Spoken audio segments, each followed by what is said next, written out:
Hello, everyone, and welcome to the Art Alliance for Contemporary Glass Annual Awards presentation. This is such a wonderful time of year to acknowledge the organizations and individuals in our community that have had such a great impact. And although we always have more nominations than we can possibly honor all at once, it is always very, very rewarding to see the amount of enthusiasm and help that goes out to the glass arts community. We are going to be honoring today Bay Area Glass Institute for the Judith Liebman Community Organization Award. Penland School of Craft will receive AACG's annual award. And then we have our AACG Honors Award, which go to individuals in the field. And this year we have Amy Schwartz and Bill Gudenrath receiving that award, as well as Rita and Larry Sibrack. I'd like to start by introducing Bay Area Glass Institute and the Executive Director, Sarah Corneal. They are receiving the award today for providing accessible, hands-on glass experiences that educate and inspire current and future generations of students, artists, patrons, and the local community. They have done a really incredible job of connecting with the community in the San Jose and the broader Bay Area, and I'm excited to have Sarah on to tell us more today. Their award comes with an unrestricted $2,500 grant. Sarah, please go ahead. Awesome. Thank you so much. I'm going to share my screen. Can you all hear me? Yes. Okay, great. Thank you. And then presenter view. Can you all see my screen? We can. We just need the full slide. There we go. Is that good, Demetra? Can everybody see the full screen? No, not the full screen yet. I think you have to not use presenter view, if I'm not mistaken, Sarah. Okay. And there's a way to just see your one window as opposed to the whole computer. If you just started as a slideshow, I believe that would do that. Sadly, it then doesn't give you access to your notes.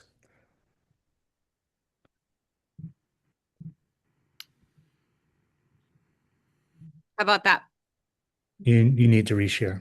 No. Sorry. That's all right.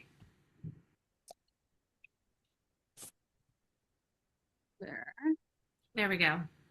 Now we just need the full screen. Okay.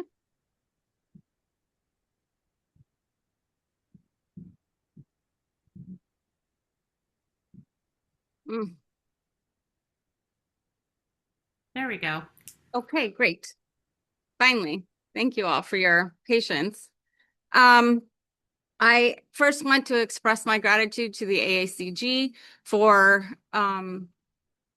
giving us this award, and just so grateful for being recognized for the Judith Lieberman Award. I'm honored to be included among past recipients, such as the Hilltop Artist and the Firebird community in Chicago. I'm grateful to also share a little bit about Baggy with you. I'm going to start by just showing a little bit about, I'm going to give a studio tour. Let me advance my slide. Let's see, there we go. First, I'm going to start with our mission, and then I'm going to give you a tour. So our mission is to be accessible to everyone that walks through our doors. We were founded as a 501c3 nonprofit in 1996, and we have been providing hands-on experiences to artists, students, and the local community for almost 30 years. Our 30th anniversary will be in November, on November 13th, this coming year in 2026.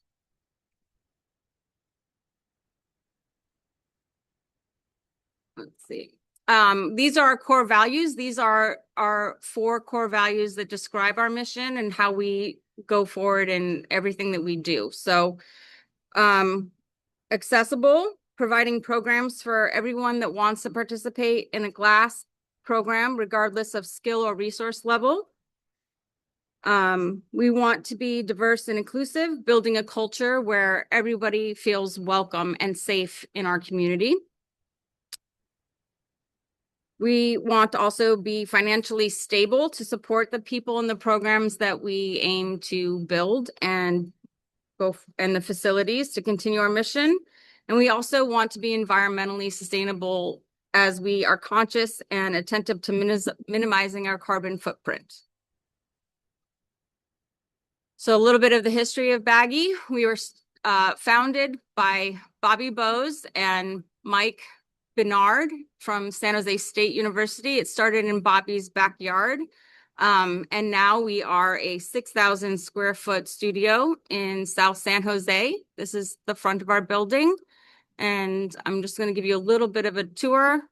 This is our hot shop. We have two 500 pound tanks and 4 glory holes. This is our fusing studio. We just got some brand new tables. This is our flame working studio where we offer borosilicate and soft glass programming. We support visiting artists and artists from all over the world that come into our studio. We usually do 3 to 5 a year. These were the artists that visited us in 2025. We had the De La Torre brothers, Austin Stern, Josefina Munoz Torres from Chile.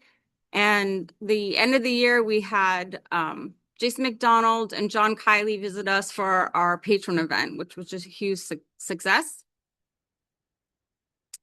We also support local artists by highlighting local artists in the Bay Area. So we call it Baggy Night Live. And this year we did David Patchen, Kevin Leopold, and Christy Alois and Scott Graham, who actually live in my town, Boulder Creek. We run about 300 corporate events or team building events every year. This is about around 4,000 people, and they get out of the office and enjoy the day doing something creative in a really awesome creative environment. We run a summer camp program. We're going on our 9th year. We reach around 65 students with our summer camp program. It lasts for 3 weeks in July. It's amazing to see. We have a lot of girls. Mostly it's girls signing up for the glassblowing program. So I'm really proud of that. We also offer a scholarship program. We offer it in glassblowing, flame working, and fusing. That's, if everybody noticed, that's Kathleen Elliott teaching our borosilicate camp before she moved. One of the students from our camp, his name is Satano. Satano he's from the Bay Area, but he's currently enrolled in Hawaii in the glass program. But he started his journey in our summer camp program, and now he is a full-time glassblower going to school and under Rick. I don't know if you guys all know Rick in Hawaii, but that's where he is. We also, obviously support renters and artists. Almost 50% of the hours in the hot shop are used by renters, not just corporate events and classes, but artists in the local area use our studio to make their profession. We also support artists through sale events like the Great Glass Pumpkin Patch, which reaches around 10,000 people annually. We offer this sale at the Palo Alto Art Center and also Santana Row. They're both in the Bay Area, and the profits from this go to support the artist. This is some artists, this is their main source of income for the year. So this is a really important sale event. This is the one at Santana Row. I wanted to just talk a little bit about how I got involved in glass. I started as a ceramicist. I went to Alfred. I graduated in 2000. And I have been with Baggy for almost 10 years, more than 10 years, actually, almost 11 years. I've been the ED for 5, and the first thing I did when I became the executive director was hire Erin Hoffman, who also graduated from Alfred from their grad program. She is my right-hand woman, and I could not do this job without her. This is my dream job, and I have organized an amazing team. I also I don't want to hire professionals from, that aren't in the arts industry. So everybody that I hire has some sort of background in the arts or from glass. A lot of our employees come from San Jose State University. This is Val Pohorsky. She is our lead fusing instructor. She graduated from San Jose State in 2013. And then James Vreeland, who is my communications coordinator, who also came from San Jose State glass program. These are some new hires from in the past year. Kyle and Tali both are from San Jose State, and then Kinsey is from Chico program. This is Jeanette Hartley, who started her glass career taking her first make your own class at Baggy, and she has now developed into as an artist in her own right, as a Latina artist. She is made her own company called The Art of Glass. She also is our private events coordinator. So she quit her cake making job and now makes glass cakes and other things like that. But it's a great story. She loves being in the studio. She's there every day, and she's just a huge asset to our community. I also want to introduce a really kind of a weird story. I was getting acupuncture, and this is Dr. Aaron Lee. He's an acupuncturist and he does cupping. He came to Baggy and started to learn how to blow glass, and now he makes his own suction cups. And he's created his own little side hustle called the Flaming Cups. So that's a great story too. We also have a mobile furnace. We go out into the community and do public demonstrations for a couple times a year in different places. I'm going to talk a little bit more about this later on. We also support things like the Beads of Courage, where we donate time and materials to artists that are willing to make beads for children that have terminal illnesses. So as I move forward through this presentation, I want to talk about our outreach and our community impact and our main focus. As you can see that we are reaching most of the places, most of the demographics in the city of San Jose, except we are deficient in reaching Hispanic and Latino community. So that is our main focus and goal. And I apologize, I'm a little cold. I'm shivering because I'm freezing where I'm at. So we've created a couple different programs to reach this community. And one is doing a mobile fuse program. So understanding that people can't always get to us, so we are going to them. We are bringing fusing programs into the schools, into Title I, either for free or at cost. This is some students, their first time ever working with glass, and it has been really successful, and we're going to continue to grow that program. I'll talk also a little bit more about that later. We partnered with, we are in History San Jose, and that is a big park, which has a whole bunch of affiliates of different ethnic and community organizations. And so we partnered with African American Heritage House and La Raza, which is a Mexican heritage house. This was done when we had Josefina Munoz here, and she organized this fusing group for them where they did their own logo for their own organization. We also helped Mary White bring the South African artist Thato and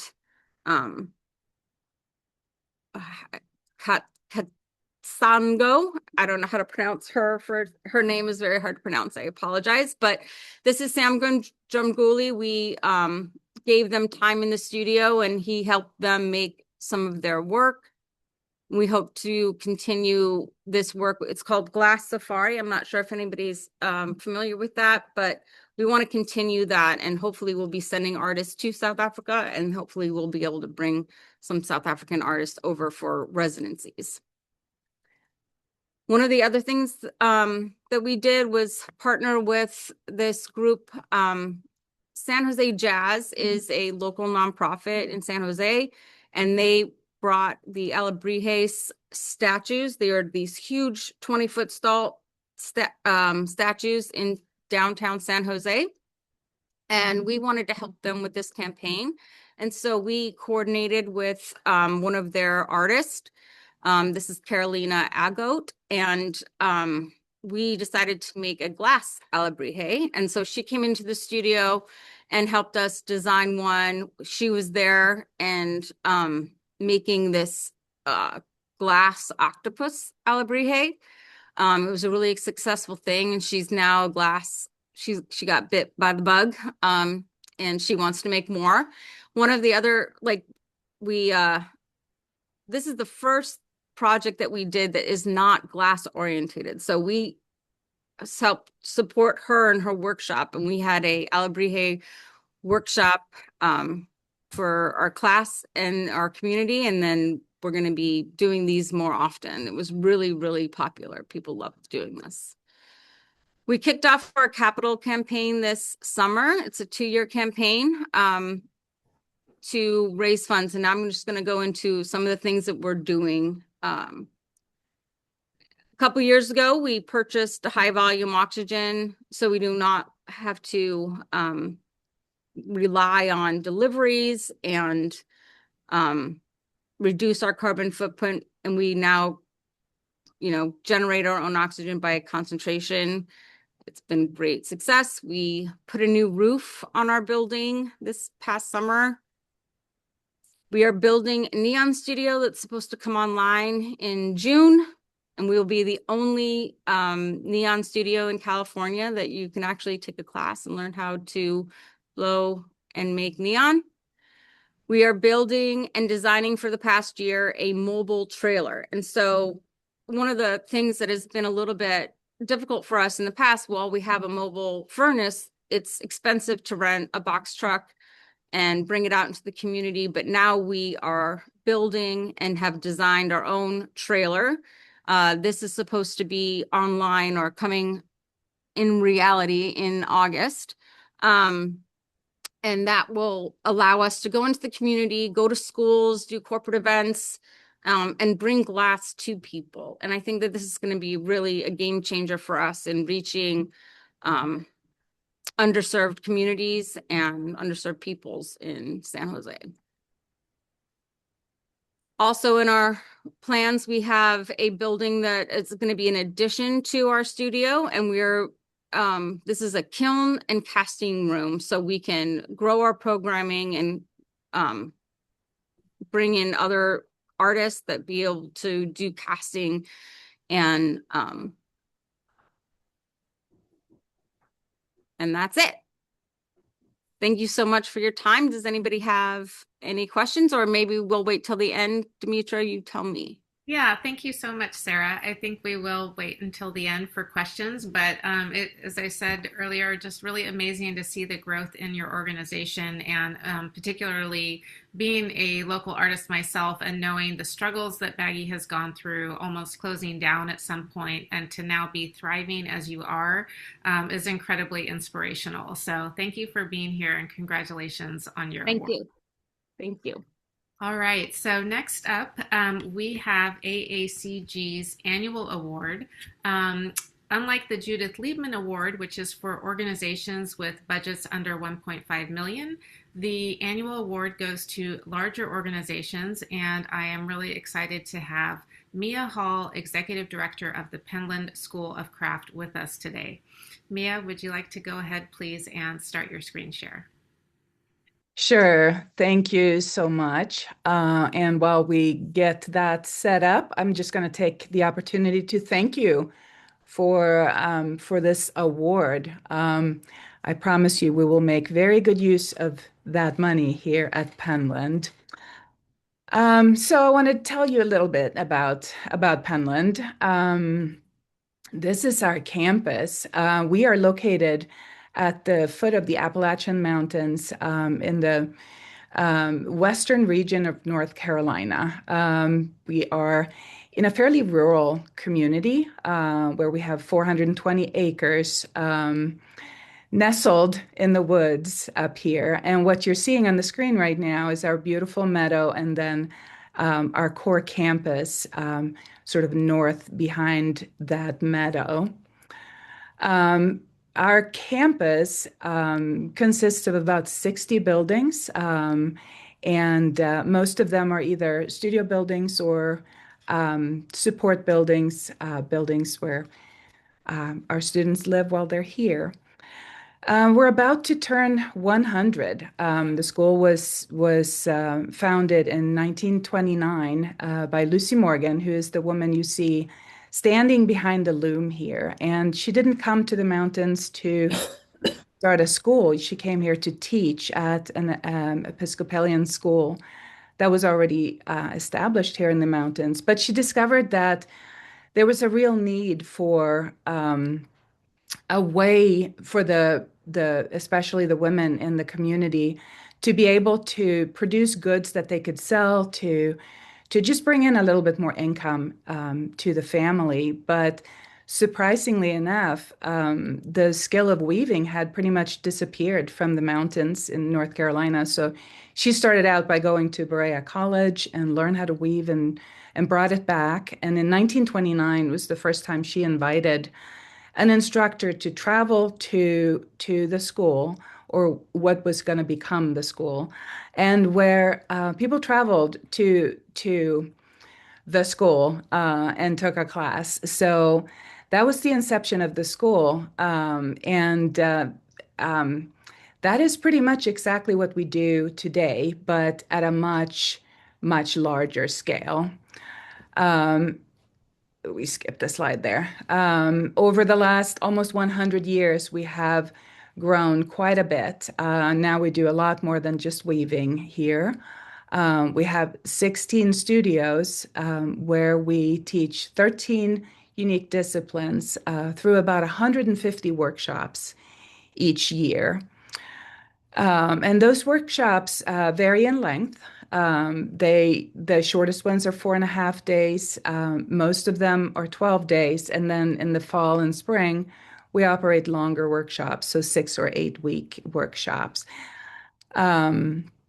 So who comes to Penland then? It's about 1,600 students and instructors each year that come for our classes. And they come from all states in the United States and from about 15 countries throughout the world. And our instructors also come from all over the country and occasionally from all over the world. Their backgrounds vary quite a bit. Some of them are self-taught. Some of them come from academia, but what they all have in common is that they are at the top of their game in their chosen discipline. They typically have extensive exhibition records and are very, very skilled at the topic they're teaching. Our classes are single subject and fully immersive classes, so that means that the students will come here, stay here, and do one thing at a time. And we have found that that is the most effective way to teach hands-on skills. While people are here, and since we want them to just stay on campus and not go away and do something else, we offer a lot of other activities on campus. We have movement, for example, twice a day, because we all know how tight you can get when you're working in the studios. We have an extensive system of hiking trails, and what you're seeing here is our entire campus, and up around core campus is where most of our hiking trails are. the nature is just beautiful around here. So most people take advantage of that. As I said, it is a fully immersive experience.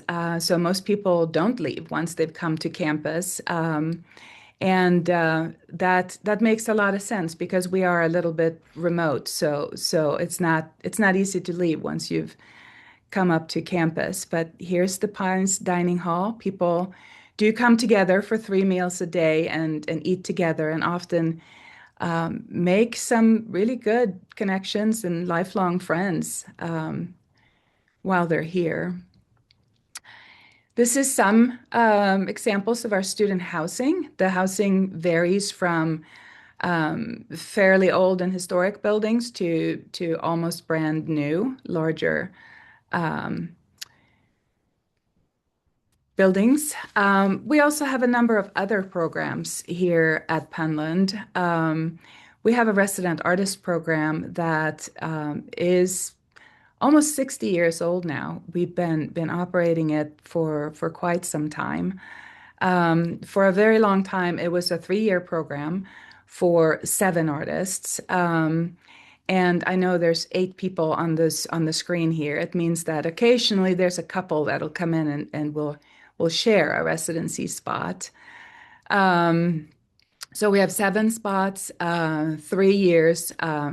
Recently, we changed the program a little bit and we started offering a 1-year opportunity because we found that it was sometimes hard for people to take a full 3 years off and move to this remote part of the country. So the 1-year option has meant that we are accessible to a greater number of people. The program is fully funded, so it doesn't come with a cost. The artists who come here are typically about mid-career. They do receive a studio space in an apartment while they're here, and the studio is bare when they come here. So we are looking for artists that already have an established practice that can treat our residency like a very well-supported incubator. Here's where they live and work. On the left side, you see some of their apartments, and on the right side is the big studio complex. We also have a core fellowship program, which is a little different. It is generally geared towards emerging artists, and that is a 1-year program where artists come here and take classes with us. It is a work-study program, so they work about 20 hours a week for the school. But it's an incredible opportunity because they pick and choose what classes they want to take. And because of the variety and the disciplines we offer, they can really get a real broad educational experience here. It is also fully funded. It's fully endowed so that our artists, they come here, study here, live here, and receive a stipend for the work that they do for us. We know that not everyone can take a year or 3 out of their lives to come to Penland, even though I think everyone should. I would certainly love to do that. So we have a shorter residency as well. It's a winter residency that is either 2 or 4 weeks during the month of January, and we're gearing up to welcome about 80 artists at a time.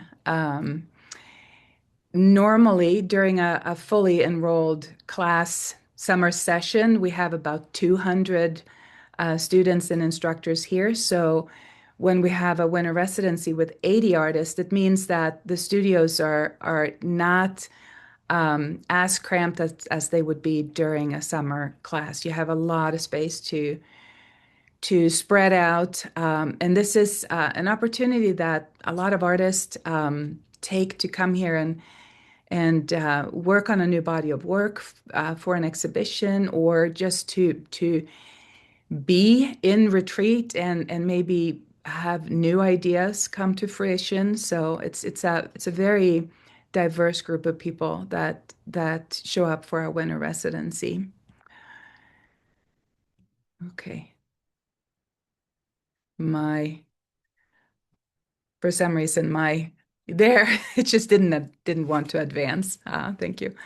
The school was founded based on a real need in our community. So we feel strongly about being present in our community and to be good neighbors.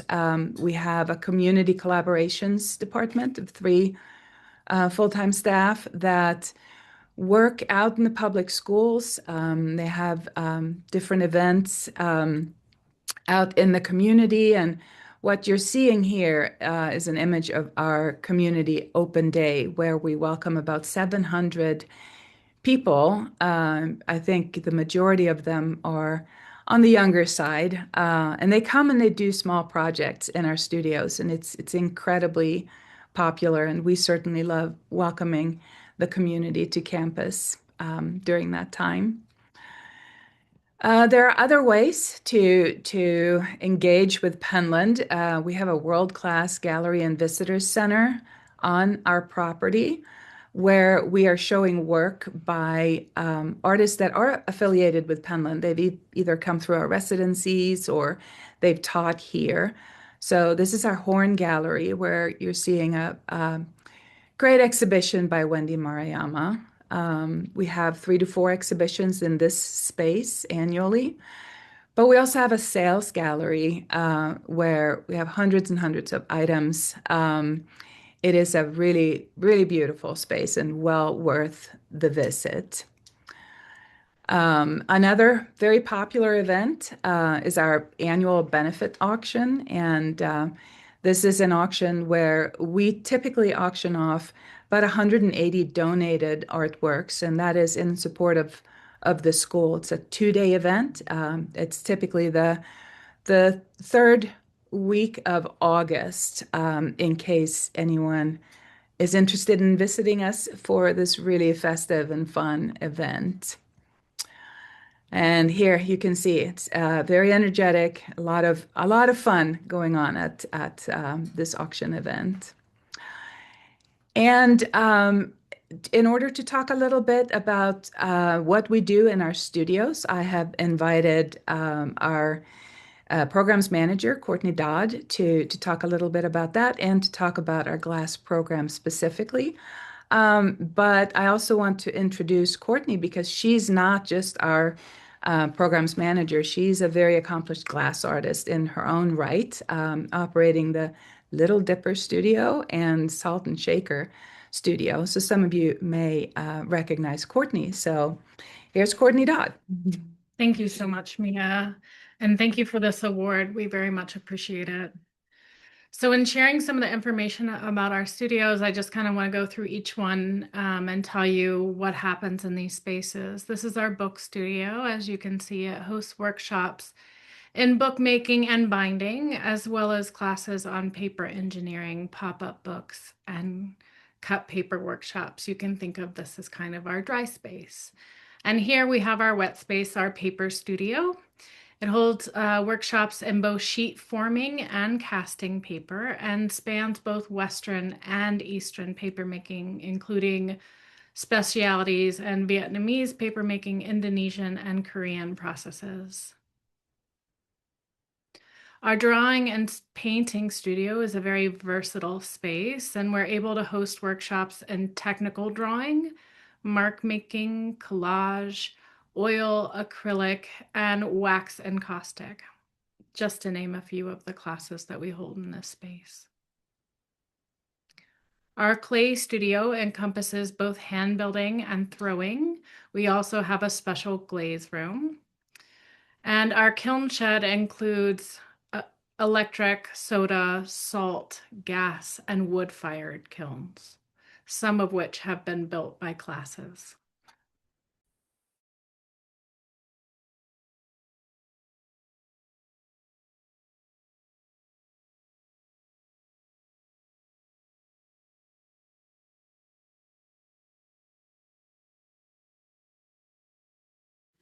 It looks like you got muted, Courtney.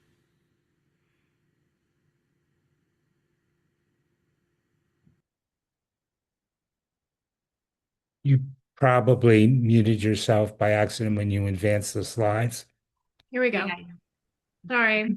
There's a little technical issue. Sorry about that. So did you lose me on our iron studio? Okay. So our iron studio, in that space, we mainly focus on forging and fabrication.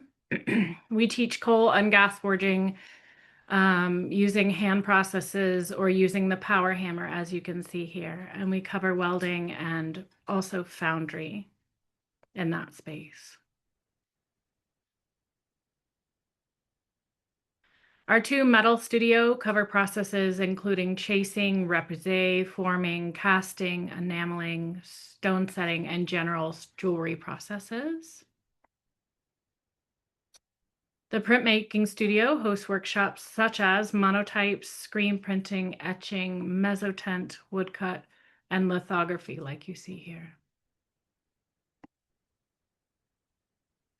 Our photo studio is one of our newer spaces, of which we have several. And you can see the spaces being used for studio photography. We have studio lights, as well as natural lighting that we can use. And we use both digital and analog capabilities within this space. So we have a bank of computers for digital imagery and printing, as well as a pretty extensive darkroom where we can teach a myriad of techniques such as cyanotype, silver gelatin, and wet plate collodion.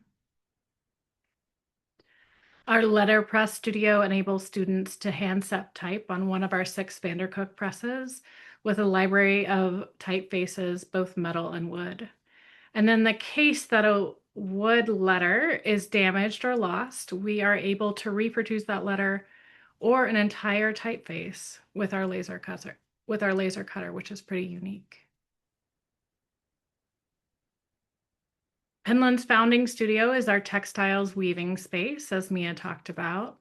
We have since grown to host workshops covering many types of weaving, including tapestry and digital pattern making in our loom studio. And just upstairs from that space, our second studio, textile studio, we teach printing, dyeing, felting, sewing, pattern making, and embroidery.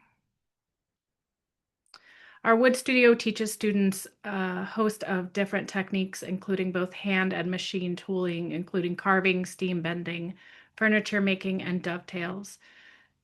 And we are also able to use a CNC machine, which we start all our processes on. As with all our studio, the hand remains an integral part of our process, even when using digital tools. So this is a canoe building class that we had recently, which every student built the frame of their canoe and then what they call skinned the canoe.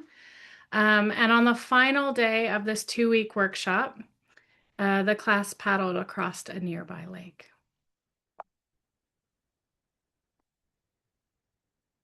And here we are at our hot glass studio, which allows students to blow, sculpt, and sand cast glass. The studio has a 600 and an 800-pound furnace and a color furnace that can accommodate 2 80-pound colors on each side. Being in Western North Carolina, or being that Western North Carolina was a major contributor to the studio glass movement, it's really important that we continue to use mixed colors, use and mix colors in small batches, and keep a library of those treasured recipes. And our versatile flameworking area encompasses studio space for both boro and soft glass workshops, while also housing a glass lathe, glass casting, mold making, and cold working spaces. This space can also be converted to a neon studio. We recently hosted Megan Stilgis for a 6-week concentration on neon. And you can see Megan's work here, which is absolutely beautiful. It consists of both sculpted and neon glass. This spring, we're looking forward to hosting Andrew Serto. This will be a borosilicate class focusing on sculpture, but he is also going to cover pattern making, which he is very much known for. This will be an 8-week long class. Nick Fruin who is my partner and actually the hot glass coordinator at Penland, will also be teaching a class in goblet making. It's an intermediate class for just a short 4 days. We're excited to host Byron Gaylord for our beginning glassmaking class. While most of our classes are all levels, each summer we have an absolute beginner class and a next steps kind of, you have to have one class before. So we're trying to make sure that people can get into glass and not just have to be in a class with intermediate students. This is Stephen Pierce. He's going to teach a class on the lathe, focusing on drinkware. Devin Burgess is going to teach a class focused on post-consumer glass. So melting recycled glass, picking it up, making something out of it, and then cold working. And this is his work here. Matthew Grodet is going to teach a Marini class, borosilicate in the flame working studio. Shelley Maslowski Allen will be teaching an intermediate hot glass sculpting class. And this is her beautiful work. Jiang Li and Alex Bernstein they're both going to co-teach a class called Cut Glass, Cast, Cut, Compose, and where they cast the glass, cut it apart, and then put it back together. And you can see Jiang's work and Alex's in the background there. And then we will finish up our summer with Josie Gluck and Michael Shunke, who are going to teach a class on goblet making, working thin, and going over foundations. Anne Petters will also be teaching a class in Pat de Verre. This is one of our core students, Sarah Beth Askuki, and her work on the right. She spent 2 years in our core fellowship program and has been part of Crafting the Future. Sis Brandon Lopez and Lily Wilkins, both core fellows, recent core fellows, and Brandon's work here. They're able to use the studios when they're not programming, and so it really allows them to gain quite a bit of skill while they're here. Corey Pemberton, first a community member, then a core fellow, now a Penland board member and one of the co-founders of Crafting the Future, and his work. We also have had Nancy Callan and Catherine Gray for visiting artists and instructors over the years. This is Nancy. As well as Cedric Mitchell, where we hosted. Cedric has taught here a number of times, but we have also hosted Better Together for a residency at Penland, where they were both in the glass studio and the clay studio. They were able to spend 2 weeks here and each received $10,000 as part of the Wingate Fund. This is one of our residents, Kim Thomas, a flame worker, and I'm sure you all know her.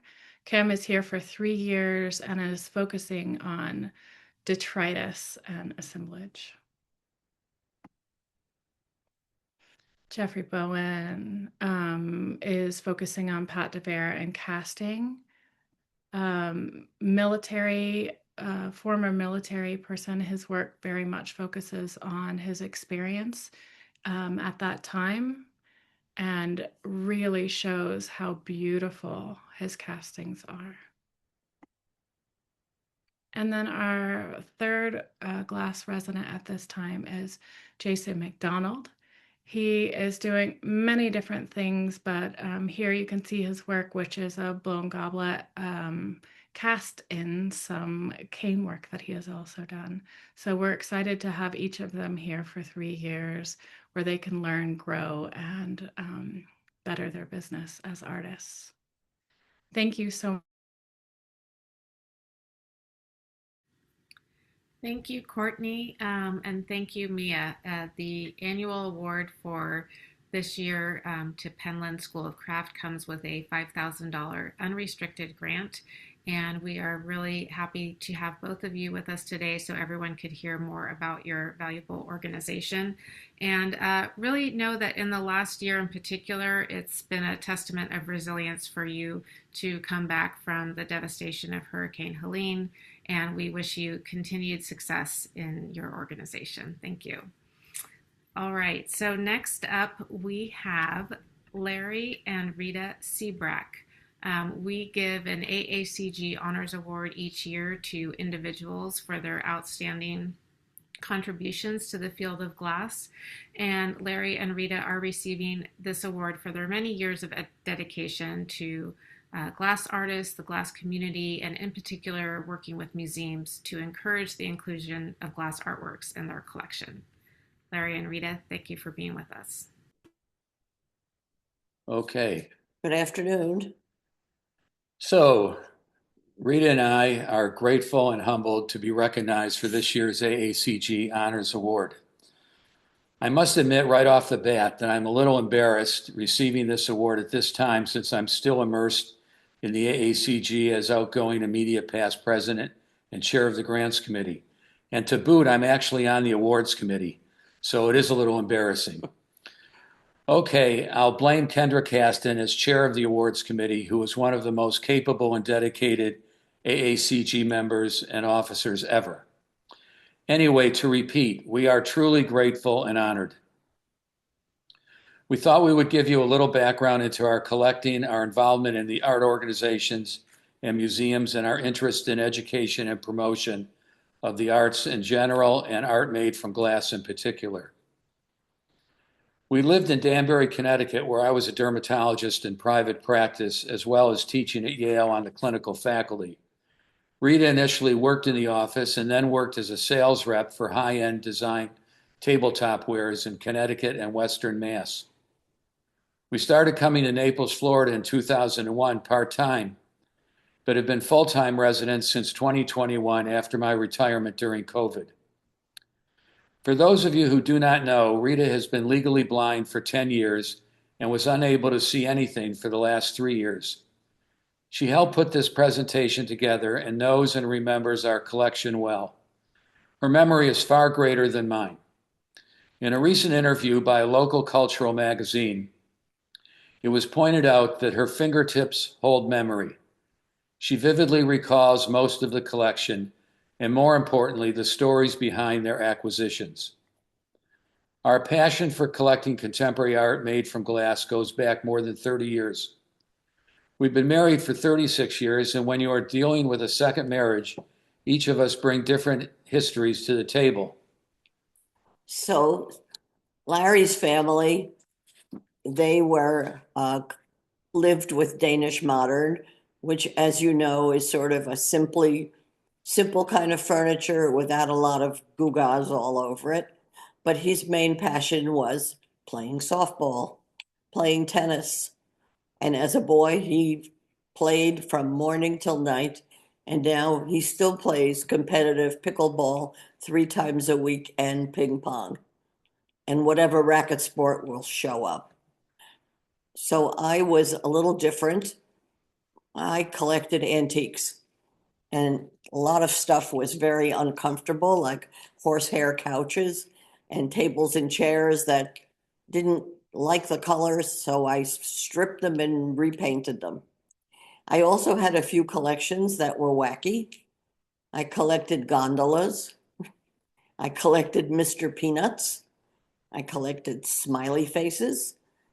And I collected funeral art, which Larry did not participate in at all.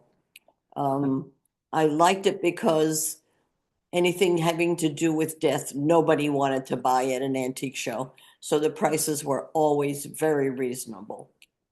Then we started going together to flea markets, where we discovered these small vessels that were brightly colored from the 50s, made in Ohio, I believe, mass produced. They were all bright colors, but white inside. Their colors were turquoise, lime, lemon, orange, red, the most brightest colors. So when you saw them, they just made you smile. And probably you would remember some of these from one of the family members or grandmas. They even had candy dishes that stood on a pedestal and had a cover on it.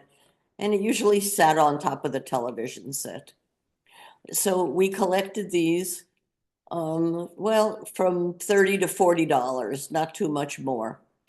And years later, when we went into antique shops, we'd see them as modernism, and they fetched $500 to $600 a piece. So when we moved to Florida, we had to get rid of these. We had about 200 of them. So we gave them to our daughter, Dana, who is a florist, and her company is called Barron Floral Design, and it's in Seacliff, Long Island. And she uses a lot of these vessels as containers for her floral arrangements. So while this was happening, we're talking about the early 90s, we started going to the American Craft Council juried craft fairs in Rhinebeck, New York, and Springfield, Mass., and maybe once in Baltimore. We can remember artists such as Paul Stankard and Bennett Bean having a booth and selling their art in the high hundreds of dollars, believe it or not. Soon thereafter, in addition to the already established Habitat Gallery and Heller Gallery, many art galleries started representing artists creating works in glass. SOFA Chicago at its beginning in 1994 with 58 exhibiting galleries. We became immersed with the galleries, and especially at SOFA in Chicago and New York, as many of you have. It was through these experiences of meeting the artists through the galleries that we started to develop our relationships directly with the artists. Our next step was traveling to Europe, Seattle, New England, Canada, with galleries and collectors, which enhanced these connections. These same experiences were fostered at the Collectors' Weekends in Wheaton Village. We believe that it is these relationships that make collecting contemporary art made from glass relatively unique in the art world. Obviously, we are living with our art made by mostly living artists. In the not too distant future, that relationship will change. It is this human relationship with the artist, the gallerist, and the collector which we value so deeply. Bonds were established which led to our passion for collecting contemporary glass. For us to acquire a work, we had to love it. Our choices were influenced by the visceral response to the aesthetic qualities of the form, color, texture, shadows, negative space. However, it is that fourth dimension of glass, sculpture, light, that makes the medium of glass so unique. So when we were choosing the pieces, Larry liked a lot of abstract, and I liked a lot of narrative pieces that told a story, and they all had to have some sort of pretty strong story relating to things that are going on in the world right now. So the narrative and the artist's inspiration had a major impact on our decisions. Our collection evolved from vessels 25 to 30 years ago to figurative work, abstract forms, geometric compositions, and now represents all the processes of contemporary studio glass. So as one collects art, what does one do other than living with it? We continue to develop our relationships with the artists and the galleries. Our connections with collectors expanded greatly over the years. Early on, we were very involved in the American Craft Museum, which is now the Museum of Arts and Design in New York. We traveled extensively with MAD and contributed to some curatorial decisions. We also got involved with the board of the Creative Glass Center of America, now the Creative Glass Fellowship Program at Wheaton Village, and the Museum of American Glass in Wheaton. We were involved in several educational programs, specifically discussing issues such as craft versus art. We always tried to contribute educationally to museums when art made from glass was on exhibition. Some of the museums were the New Britain Museum of American Art, the Museum of Fine Arts in Boston, the Aldrich Museum in Ridgefield, Connecticut, where in fact our marriage reception was held, with Chuck Close staring down on us on every every painting. The Chrysler Museum of Art during the GAS conference, and many museums in Florida, especially our beloved the Baker Museum as part of Artists Naples. As we speak now. So as we're getting older, we have to decide what we're going to do before we lose all our marbles. So we decided that we were going to donate our collection to the Baker Museum of Art. And the last week, in the last 3 weeks, there were packers in our house, 5 people from the museum that helped pack up every piece, which was an amazing bit of choreography to watch them pack up each piece, wrap it up, put it in a specially sized box that it would fit perfectly, put the label on and a picture, and then bring it to a storage facility until it was ready to be undone and get ready for the show. So when we spoke to friends that are collectors, you know, it was a little very bittersweet knowing that we were getting rid of all of the things that we loved for so many years. But our friend said, "Oh, this is a great idea. You're donating it all. Now you can buy all new things," which we didn't think quite we would do that. And another person said, "Well, you can think of these art pieces as your children, that they're going off to college and hopefully they'll never come back to live in your basement." So that was what we did. But while they were packing up everything, we turned on the computer and went on an auction site and bought 2 more pieces. So I think we really, as far as collectors go, we are such addicts. It is hard to comprehend. But those of you who collect anything will understand the meaning of collecting. So the decision to donate was based on the fact that we would like to see our art available to the public in perpetuity, rather than be sold and distributed all over the country. Once the exhibit opens on January 13th at the Baker Museum, it's called The Passion of Collecting, Stories in Glass and Ceramics from the Sibrack Collection. And once this exhibit closes, everybody wants to know what happens. Well, we've had a great relationship with Artists Naples and the Baker Museum, and they've agreed to design and construct display cabinets and display areas all over the Performing Arts Center. So the Performing Arts Center is home to about 30,000 visitors per year, and they will roam the halls watching our art and hopefully watching new art as it comes into the museum. As our collection becomes part of the permanent collection of the Baker Museum, many other collectors have already expressed an interest in donating their art. This year is the 25th anniversary of what was originally the Naples Museum of Art.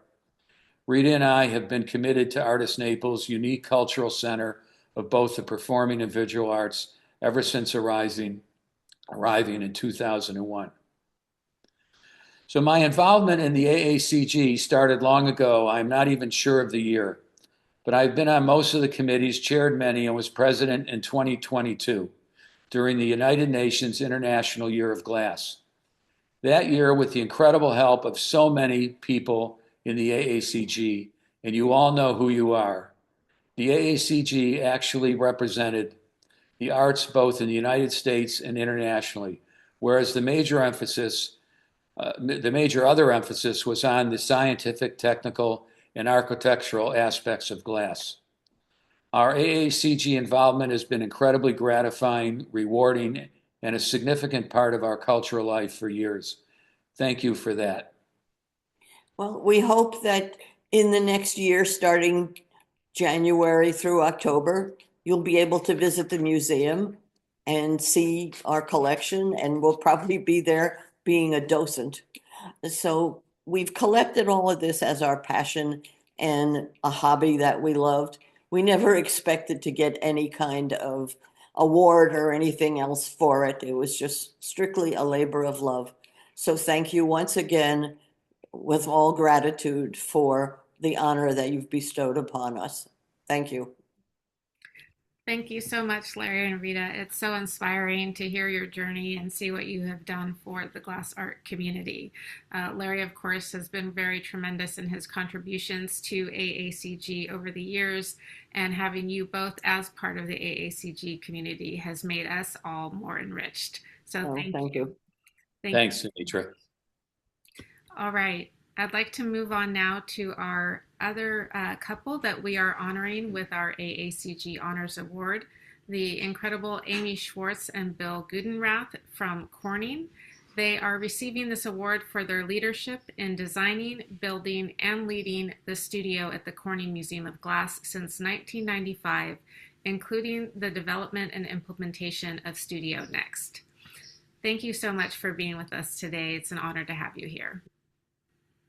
Thank you so much. And we did prepare a little presentation, but we're over time. So I thought we would just say thank you to all of you who have supported us and taught here and been involved with the studio for the last 30 years. It's been a great pleasure for Bill and me to be a part of this and to create the studio, and our lives have been enriched because of it. And we feel like we've created something meaningful to many people. So we're really, really proud of what we've done, and we're really pleased to be honored. Of course, we didn't do it alone. We had great support from the Corning Museum of Glass, Corning Incorporated, a lot of collectors, and our wonderful staff, especially Harry Seaman, who's been with us since the beginning. So I'll just say really thank you to everyone, and I'll let Bill say a few words. And I'll echo that. Thank you so much. What an honor. It's been a life in glass, and it is a life in glass. And we're just delighted that the opportunity's been here. Was once in a lifetime to come to Corning. We had no idea what it would become in 1995, and we're just tickled pink to be able to continue with this expansion.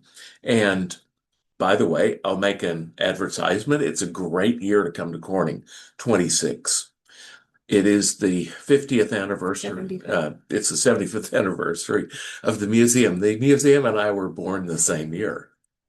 We're exactly the same age, 75. It's the 30th anniversary of the studio. And in June, the GAS conference comes to Corning. There's nothing like a GAS conference in Corning, New York. Laura Donifer, who's I know online, would attest to that. It's a great time to come to Corning. So please, we'd love to see you here. But I know we're running late, and I want to be really certain to say thank you. Yeah, Amy's reminding me that we have a very interesting exhibition coming up. It's about women in glass in the early days of the studio glass movement. It'll be a really interesting take on those early years of the 60s and 70s, and maybe it'll go into the 80s. I don't know. Haven't seen much on the show yet, but that'll be up if you come to Corning for the GAS conference. Anyhow, thank you so much for this great, great honor. Thank you so much, Amy and Bill. What you have both done really has forever changed the landscape of glass. You really are doing things that have impacted so many artists, collectors, enthusiasts, and other members of the community. And there aren't words to really express how important what you have done for the field is. So thank you so much for being here. We do have a recording on the AACG website of a recent member meetup that we did on the expansion at the Corning Museum of Glass, and I really encourage anyone who hasn't seen it to go online to our virtual video library and see that, so you can learn more about it, because it's really tremendous what the expansion has done for their space. Thank you again both for being here, and everyone for joining us in this celebration of such important members and organizations in our community. If anyone would like to stay on and ask questions, what I will do now is just turn off the recording, and then everyone can unmute themselves, say hello, express their gratitude, and of course ask any questions they may have. Thanks again, everyone.